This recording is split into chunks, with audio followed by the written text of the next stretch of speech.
Hello, and welcome to another look with Christian King. Today is Sunday before Christmas, the 23rd, and I am doing my UFC 232 preview show. As always, I'm trying to get it in before everyone else comes out with their stuff.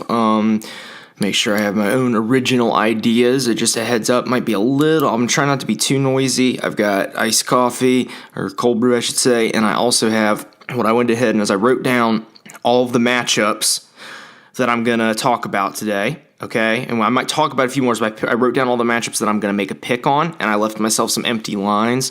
So if I can do it without stalling the show out too much, I'm going to try and quickly jot down my pick. Sometimes I kind of know what I'm going to pick ahead of time, and this time I have no idea, so we'll see how this goes. We can go ahead and get right into this. We are going to start off on UFC Fight Pass at 6:30 p.m. Eastern Time. And keep in mind, we still have 6 days until this fight card, so there's a good chance one or two of these will fall out along the way, but hopefully none of the big ones. We kick off the night with Montel Jackson taking on Brian Kelleher. I did not write this down as one of my ones to make a pick in. Brian Kelleher needs a win. Montel Jackson, I'm sure, needs a win too. I don't think he's gotten one in the UFC yet. Montel Jackson's the guy who has the crazy big hands, like the hands that are like the size of a heavyweight, even though he's a 135er.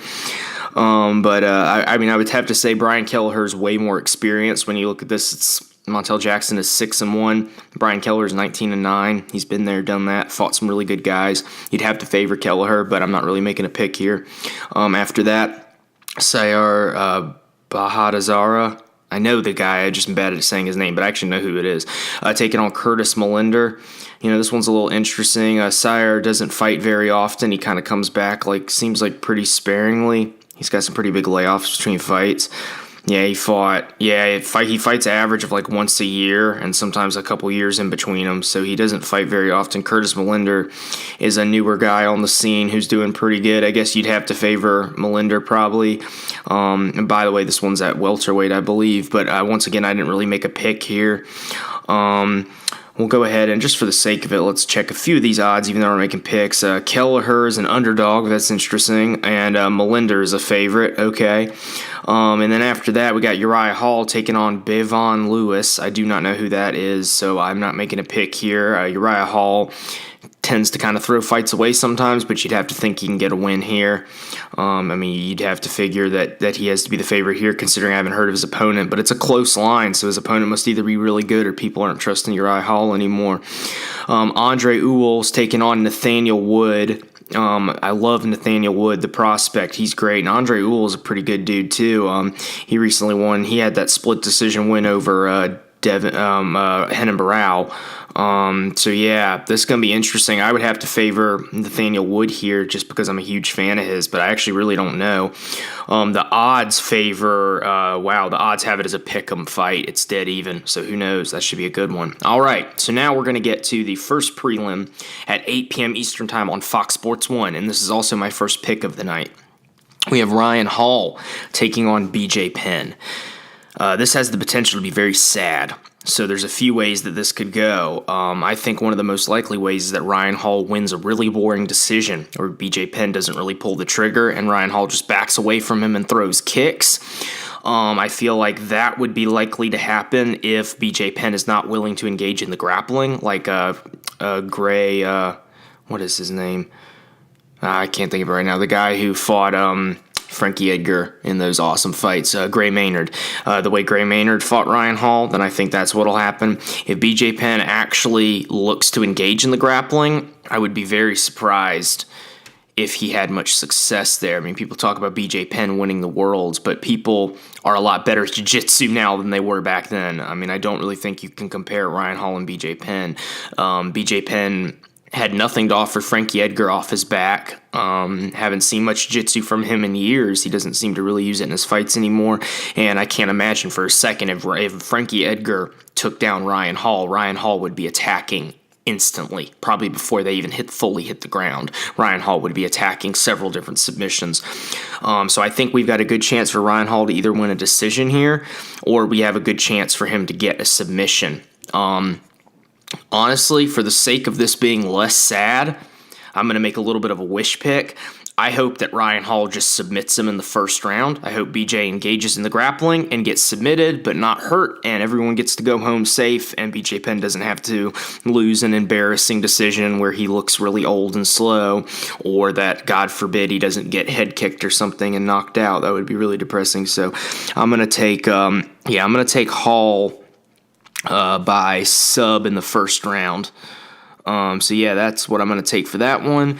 And let's look at the odds for that one real quick. That's at 145, by the way, men's featherweight. BJ Penn is a huge underdog, as high as plus 437, and Ryan Hall is a huge favorite. The lowest, or the highest number, because it's a negative number, so the highest number you can get him at as a favorite is negative 497, which is insane. Wow, okay, that's huge odds. All right. After that, we have Douglas Silva de Andrade taking on Peter Yan, and this should be at men's bantamweight, I believe. Yes. Peter Yan has got to be the pick here. I mean, he's the prospect. He's the one, that's just rolling up the scene. He had that fight against the, I believe it was the Korean Zombies, Jinsu Sun. He won a unanimous decision, a very exciting fight against the Korean Zombies protege. And then Douglas Silva has... he won a unanimous decision over Marlon Vera recently. I say recently, almost a year ago, or come February 3rd of earlier this year. He lost to Rob Font by submission. So I'm going to definitely take Peter Yan here for sure. He's the up-and-coming prospect. He's the hot guy. But I'm going to take him to win a decision because I don't feel like he has a ton of stopping power, and I think Douglas Silva's pretty tough. So I'm probably going to take him to win a decision here. I mean, this is not a super... I'm confident that Peter Yan will win. I'm not very confident in the method, just being honest with you.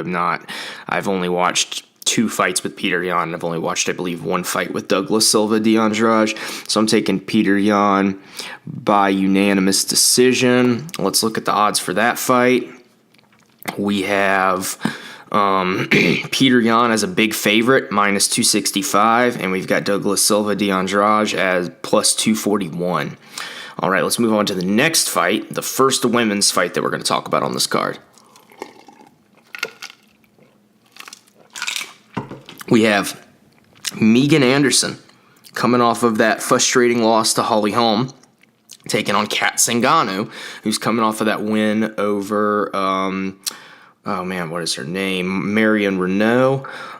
This fight is at 145. Obviously, Kat Zingano has fought most of her career, or all of her career, maybe at 135, but Megan Anderson is much too big for that. To be honest, you got to favor Megan Anderson here. In fact, Megan gave some really good analysis that I'll just steal directly from her, since she gave it in an interview. It's not like she told me in private. I don't know her. She said that she feels like Kat Zingano's movement is kind of just all over the place and random. And I actually, after she said that, I just watched some Kat Zingano fight minutes, just some kind of vague highlights and different little bits of fights she's been in. And yeah, she really does kind of have pretty random movement. It's just kind of, sometimes it seems like, not enough movement or too much movement, or, just kind of a little bit just aimless kind of. Megan Anderson seems to have very deliberate movement and a very good idea of what she wants to do. So I thought that was a good read by Megan on her opponent. I don't think Kat Zingano is going to be able to out-wrestle her. I say that. Wouldn't have picked Holly Holm to necessarily go in looking to wrestle Megan Anderson, but Kat Zingano, is definitely not nearly to the level of Holly Holm when it comes to sticking to a game plan. Kat Zingano is super tough. It's pretty hard to imagine her getting stopped here. I definitely am favoring Megan Anderson. Now, if Kat Zingano comes out here and just shoots double legs all night and keeps taking her down because she's decided to go in secret and work on nothing but her wrestling, then that would be a great path to victory. But Zingano is a fighter. Kat likes to scrap. I don't think she's going to be interested in just wrestling. And Megan looks so dangerous on the feet. Just in those minutes she had on the feet, or seconds she had on the feet against Holly Holm, she looked dangerous. but I don't think she'll be able to stop Kat necessarily. The girls that Megan has stopped have been girls that are not to the level of Kat Zingano. So I'm going to take Megan to win a unanimous decision. So we can look at the odds for that one, but that's what I'm picking.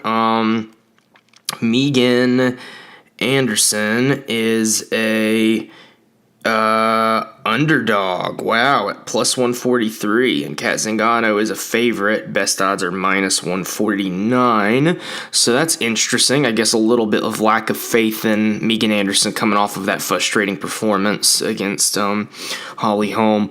Okay, so after that, we've got a men's heavyweight fight. Andrei Arlovsky taking on Walt Harris. I hate picking heavyweight fights. Andrei Arlovsky is the much more skilled fighter, but Walt Harris is much more durable and much more powerful at this point. I really don't care. I hate picking heavyweight fights. I guess Walt Harris is going to knock him out, whatever. Let's see what Walt Harris has done recently just so I can decide if I have the faith in that. Oh, he's the big ticket. Okay, so he got submitted by Verdum, but other than that, he's pretty much been knocking fools out. And he has actually showed some patience in his last fight against Daniel Spitz. I did like that. Whatever. I hate picking heavyweight fights. I guess Walt Harris is going to knock him out in the first round. I don't care at all. So yeah, Walt Harris by KO, round 1. It's heavyweight. No one cares, or at least I don't. All right. Walt Harris is the favorite, minus 152. Andrei Arlovsky, underdog, plus 138. Let's move on to some better fights. No offense, heavyweights. All right, here's a great fight for us. Man, this is a hard one for me to break down. Chad Mendes taking on Alexander, I think he just likes Alex, but Alexander Volkanovski.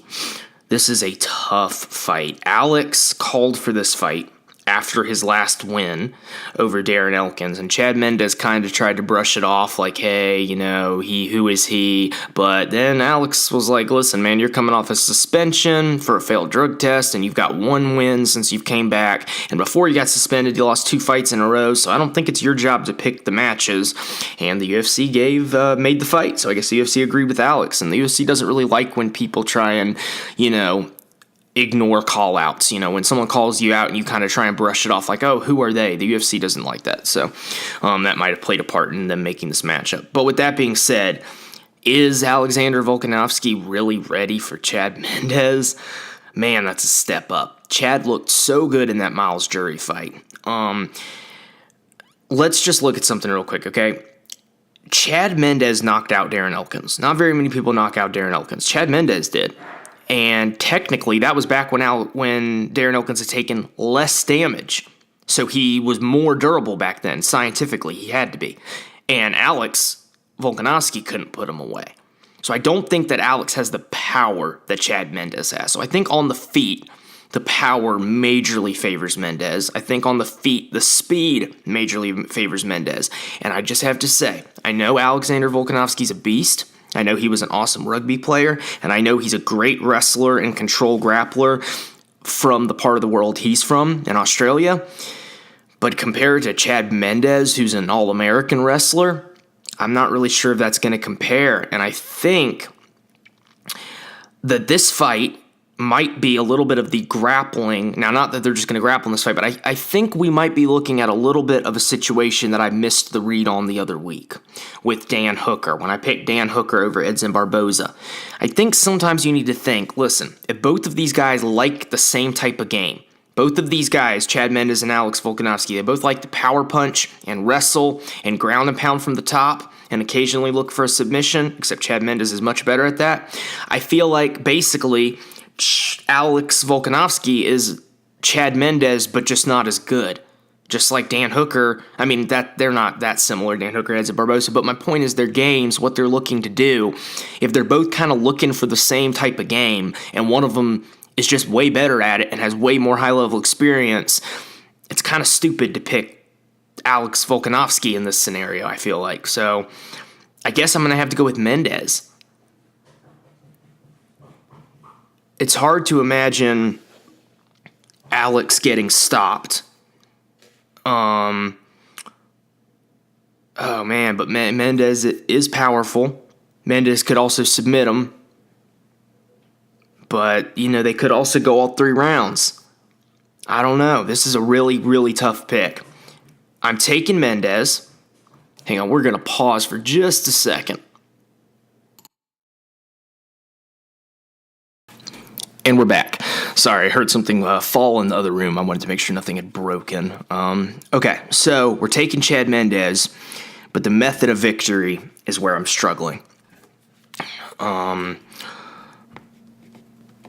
know, he might be able to stop him. If he's just whooping him the whole fight, he might be able to stop him in the third. But Volkanovski's so tough, man. And we know corners and refs and doctors and MMA aren't too quick to stop fights. So I'm going to go with Chad Mendes by unanimous decision. And the most important thing here is I like picking the winner. The method is secondary. The main thing is picking the winner. And that's a men's featherweight fight, of course. I'm sure I said that. Chad Mendes is the favorite. As low, or the best odds you can get him at, the highest favorite odds is minus 147. We got Alex Volkanovski at plus 133. All right, so let's move on to the next fight, because I'm kind of ready to get to the top of this card, to be honest with you, although these ones are pretty good. So Corey Anderson versus Olear Latifi. This is another fight that I hate picking.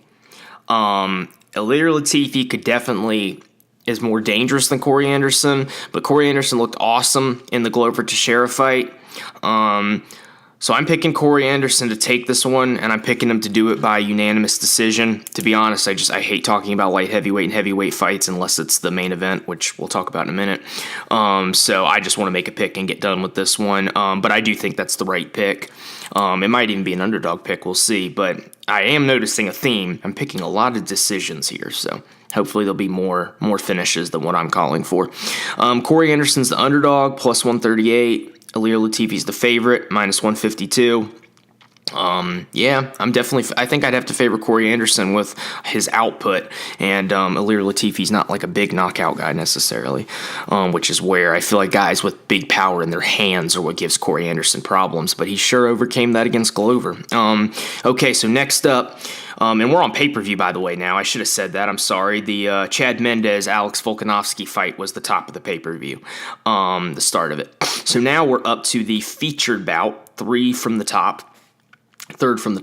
We've got Michael Chiesa moving up to welterweight, coming off that loss to Anthony Pettis, and he's taking on Carlos Condit, a longtime vet and action fighter of the welterweight division, who's fallen on some tough times as of late. Let's see what he's been up to lately. Well, first off, he has a really good coffee shop, apparently. I've heard great things. He lost to Robbie Lawler, and then he lost to Damian Maia. So he lost to Robbie Lawler in that war that probably took years off of his life, and arguably he won that fight. I don't remember who I scored it for live, but I mean, when you're watching, it's hard to score anyways. He lost a submission to Damian Maia. Then he lost a pretty poor performance against Neil Magny by unanimous decision, and then he got submitted by Alex Oliveira and basically got knocked out in that fight too. I don't remember the exact sequence, but it was pretty crazy. So he's fallen on tough times. Michael Chiesa, though, I worry about him at welterweight. Boy, do I worry about him at welterweight. He is so hittable. He gets cracked constantly on the feet. And at lightweight, that's bad enough. But when you move up to welterweight, if he were fighting a Darren Till and he got cracked like he gets cracked at lightweight, that's not going to be good for him. That's going to be a huge problem. He's going to be possibly knocked out. I also worry about him. I feel like a lot of his advantages, his length, his long legs for the body triangle, his long arms, to help him secure takedowns, and he likes to use his long legs to get those hooks in and look for trips when he's kind of halfway on your back in standing position. And I just feel like a lot of those things that make him unique at lightweight go away when he goes up to welterweight, because at welterweight he's not a big dude anymore. So let's think about an opponent of Carlos Condit then. Would we pick Michael Chiesa to beat Alex Cowboy Oliveira? I'm not sure if I would. I'm really not sure if I would. But it's really hard to pick Carlos Condit here with how he's looked as of late. I feel like if you take away the name Carlos Condit and you replace it with most other well-known welterweights, I'm picking that welterweight over Michael Chiesa. I'm just not sure, especially because he's coming back. And he's not coming back too quick, but he just, I don't know if necessarily the first fight at welterweight he's going to be fully settled in yet. So I feel like it's going to be particularly hard, but we also don't know how good Carlos Condit is going to look. I thought against Neil Magny, Carlos Condit might kind of get the type of fight he likes, and he didn't do well. I thought that against Cowboy Oliveira, he might kind of get the type of fight he likes, and he didn't do well. So against Michael Chiesa, I don't know what to think, but I do know Michael Chiesa is very hittable. I could see Carlos Condit winning on the feet, but Michael Chiesa is really tough. He's hard to finish.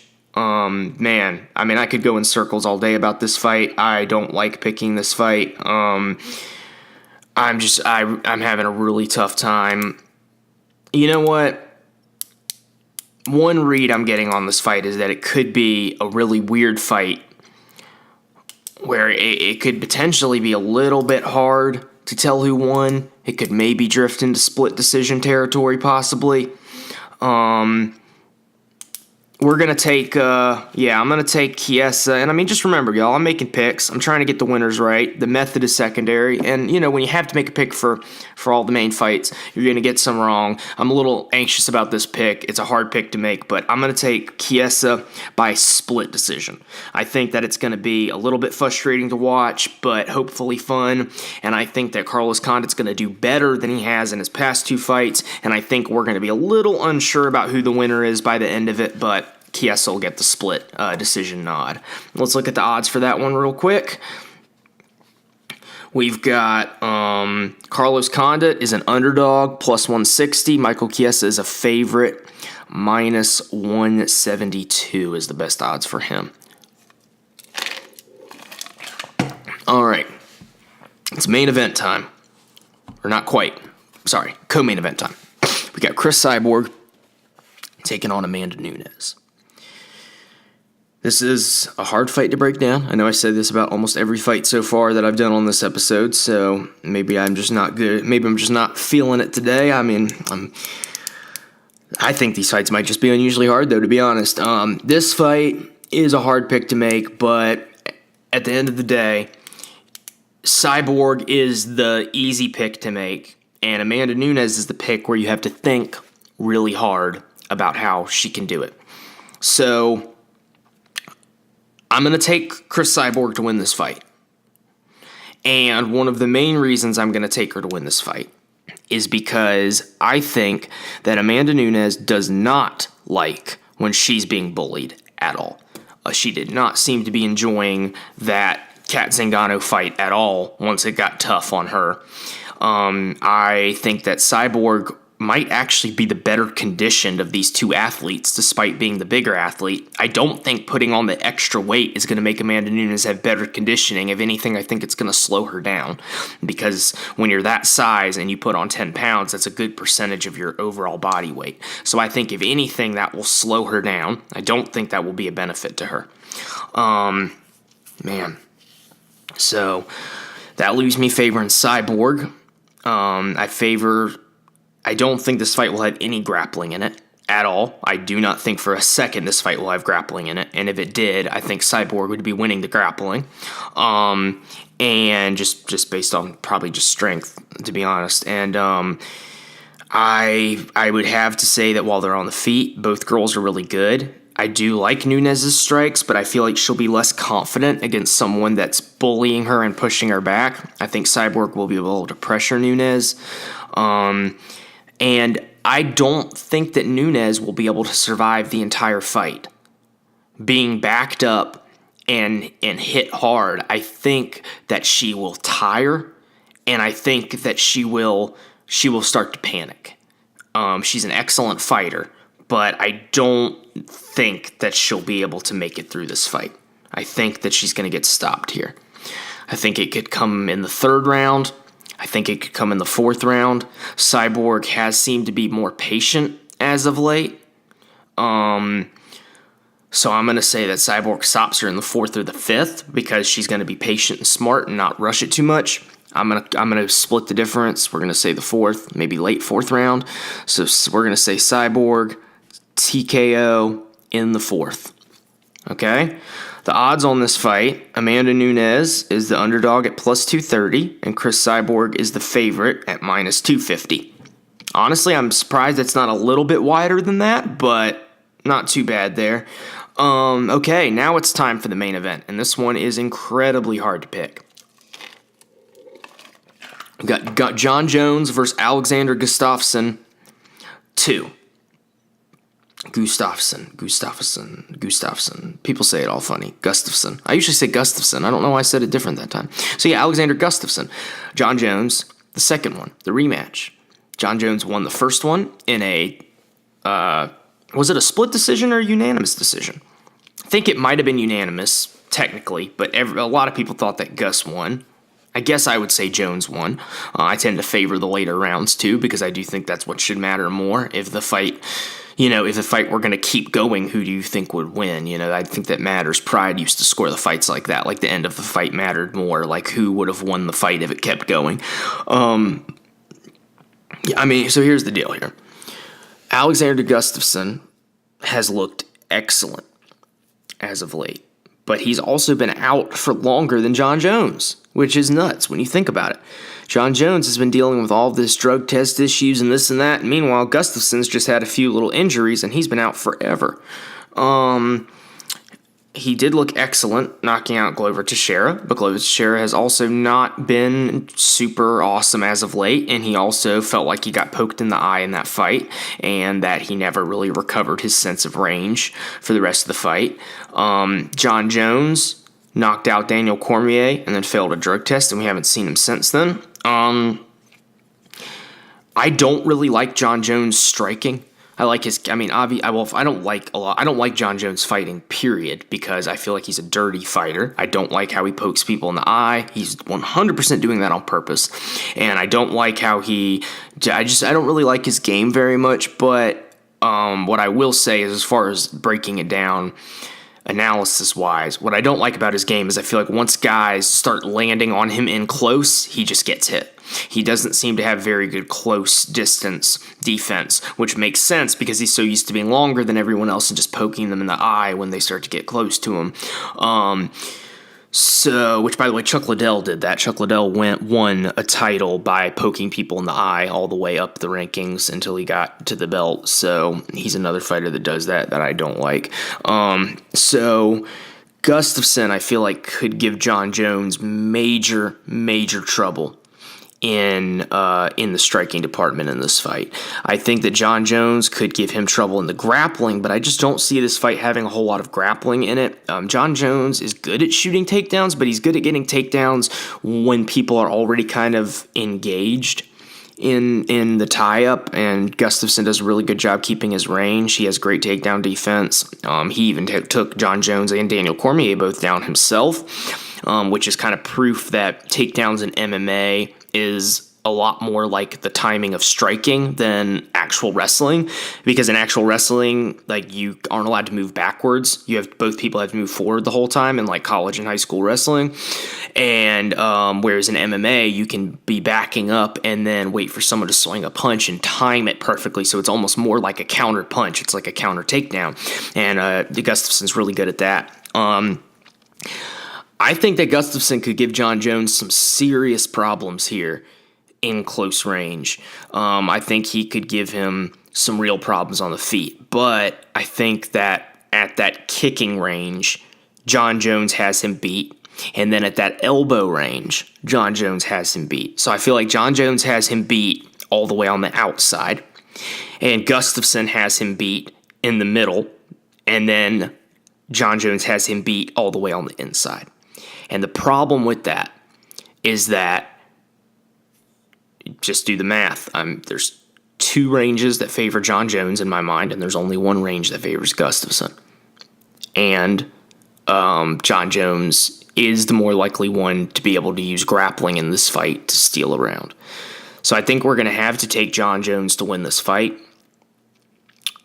I think it could be really, really, really close fight again. I might even say that I think it's going to be a split decision. But I think that Jon Jones is going to have more ranges that favor him and more options of what to do in the fight and more adjustments that he can make. I think Gustafsson kind of has his one way to do well in this fight, and that's his one shot. And you just have to favor the guy that has more options, more tools. So I'm going to take Jon Jones. I think that this fight is going to be a kind of classic 3-2, 48-47 type fight, 3 rounds to 2. But I think that the judges will have a little bit of a hard time calling it, because of the different ranges that I'm talking about and how, depending on what part of what is range, I keep using the word range too much, but kind of what section of the fight the judge is caring about, whether they're paying more attention on the outside or more attention in medium range, more attention in the pocket. I think we could end up with a little confusion on the scorecards. So I'm going to say Jon Jones wins a split decision, and that's my pick. Jon Jones is a pretty big favorite here, pretty similar to the line for the Cyborg Amanda Nunes fight. Alexander Gustafsson as high as plus 245, Jon Jones as high as minus 265. So that's it. That's all I have today. I've actually got to go into the office and get a little work done. Got to go get some groceries. Merry Christmas to all. I will be back. It will not be the new year. It will actually be, I believe, the last day or one of the last days of December, but I will be back to do a recap show for this awesome night of fights.